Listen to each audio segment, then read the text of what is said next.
8:05 here on News Radio 1140 WRVA. Have you ever been a victim of road rage? And I guess by road rage, if you're talking about somebody who's tailgating you aggressively, yeah, I think we've all been through that before. Maybe we've even got a little bit angry with somebody who was doing something really stupid on the roadways and pulled up next to them and gave them the finger or did something along those lines. There's something about this time of the year where road rage seems to increase. Join us to talk about it is anger management expert Veronica Sites here on News Radio 1140 WRVA. What is it about higher temperatures that equals more road rage?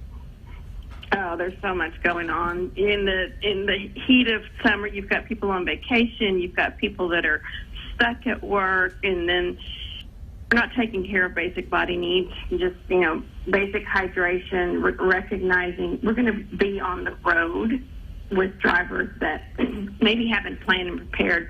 What listeners can do is they can manage their own mindset before they get into the car and know that the response or the reaction to somebody, giving you body language and that has the potential to escalate if we plan and prepare with the eventuality that somebody could, whether it's a motorcycle or it's a vehicle, swerve into our lane, recognize it's a threat to our danger or it's a threat to our safety, which gives us a response of perceived danger. Equating those and recognizing that it's going to escalate, has the potential to escalate our emotions, we can plan for what's the result that we want because we can manage our body language. We are not very apt or as in control of what we perceive as a fear or a threat to our safety.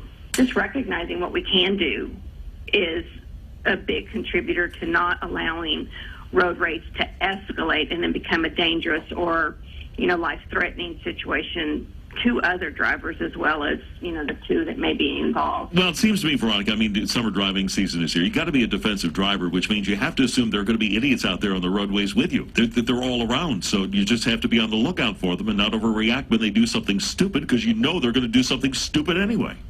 And that really is the key, is to be a defensive driver. Recognize that nobody got in their car, more than likely, with the intent of becoming an assault vehicle on the road to, endanger lives.